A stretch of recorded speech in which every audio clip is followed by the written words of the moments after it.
You know, it's pretty strange. You know, in this place here, I'm here by myself quite a bit, and it's very, very rare that I get visitors. And yet, in the last week, I've had 3. One of them, in particular, as we got to talking, since then, it's made me ponder quite a lot about my time donning the stripes. Gary J. Doyle. I don't know, it might have been a year or 2 after the accident I think I first started watching wrestling. It was one of the sporadic occasions that we would have All-Star. Raw is War. I remember that being the first thing I ever saw. Don't ask me what episode it was though. Whenever we didn't have All-Star, my brother would tape the shows over at a friend's place, bring them over, and we'd watch them. Eventually, Cartoon Network TNT was a thing, and it would vary from year to year, I think, but either on a Friday or a Saturday, WCW Nitro would air as soon as TNT began. It wasn't until about 2003 where I started watching a bit more regularly. At that time, Fox 8 was a thing, SmackDown was on that. If I was up at an early enough time, I was able to catch TNA, back in the Asylum years. Midway through 2004, I purchased my first issue of Power Slam magazine, 119. A number of wrestling news websites and that, but mostly once my interest waned kind of around late 06, thanks in large part to Power Slam magazine, I would keep tabs on what was going on, not only in WWE or TNA, but in the UK scene, Mexico, Japan, all around the US independent scene, that sort of thing. I'm not entirely sure what it was that sparked my interest in pro wrestling again, like fully. Yeah, it took a while. Fast forward to April of 2010, my very first Supernova, the RNA Showgrounds in Brisbane. First time I ever saw wrestling live in person. A lot of the guys that were in that weekend I have gone on to officiate matches for. A couple of them I consider really good friends. A little whiles later, after Aurora TV aired 2 6-part episode seasons of IWA, which is based in New South Wales, the Australasian Wrestling Federation had their own 6-part series. This is AWF Wrestling. That's how I found out about the school. But even then, nothing had really kind of clicked until I moved into town with another good friend of mine. And within 5 months, I signed up to the school. That almost didn't happen. The first week I stayed in New South Wales, first time I was ever out of the state of Queensland, I was staying in a hotel near Campbelltown, all the while looking for rooms to rent within the area, because at the time the AWF dojo, as it was known, was in Minto. Well, a lot of the places I looked up were already filled, which was really weird to me, and I didn't know what the hell I was going to do. And for some reason, I guess maybe out of embarrassment, I couldn't get on to Greg Bounds, the owner of AWF. So I got on to my mother, who got on to him, and then he got on to me, and I was able to rent a room off of him in the house that he was in at the time, and that's where I got my training. Once a week for 3 months. Done with the training and all, I stayed a little while longer, and their last show, went back up to Queensland and started living in the van that's not down by the river. Owen Fitzpatrick sadly passed away sometime in late December. And January rolls around, AWF's got a show in Penrith, and I asked if I could maybe try being a referee. My original intent was to be a manager, but as funny as it sounds now, considering the whole karaoke thing, I couldn't cut a promo to save my life. I kept in contact with Greg, calling him, messaging him and whatnot, and he told me that he'd already had a number of guys booked as refs for the show in Penrith. And in the months that followed, I'd keep asking, could I try this show? He's like, oh no, maybe not. Da-di-da-di-da. It almost didn't happen a second time. AWF Australia versus the World, May 12, 2012. I wasn't promised anything, but I was told that it was a possibility that maybe I could do a match on that show.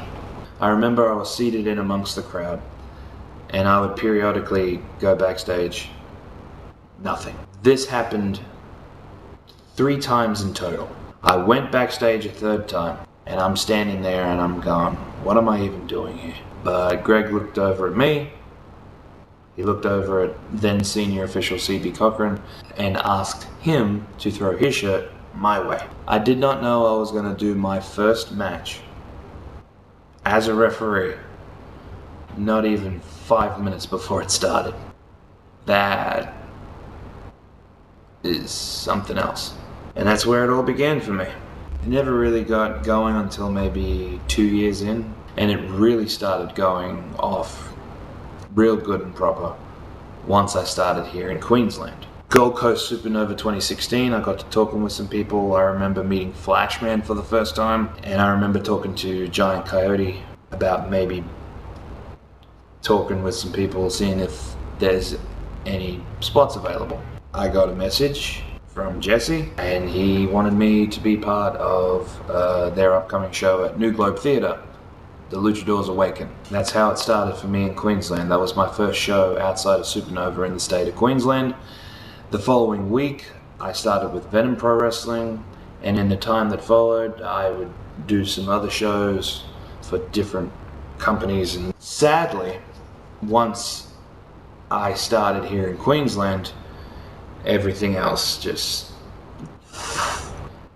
kept beating me down gradually. Just kept going and going, and just the smallest mistakes, here or there, and it's like, you stupid son of a bitch.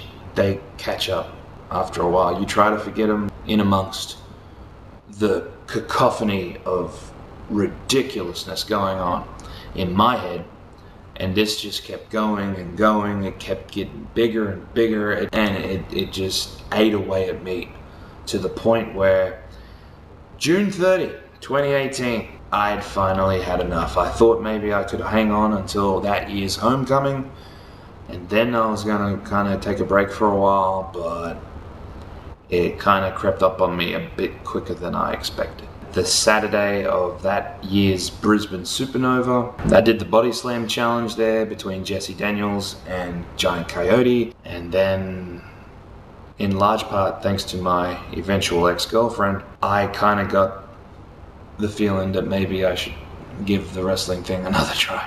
First show I did went off without a hitch. That was fine. The following weekend was Supernova at the Gold Coast. Oh boy. Those that were there, they know what happened. I don't want to even think about it.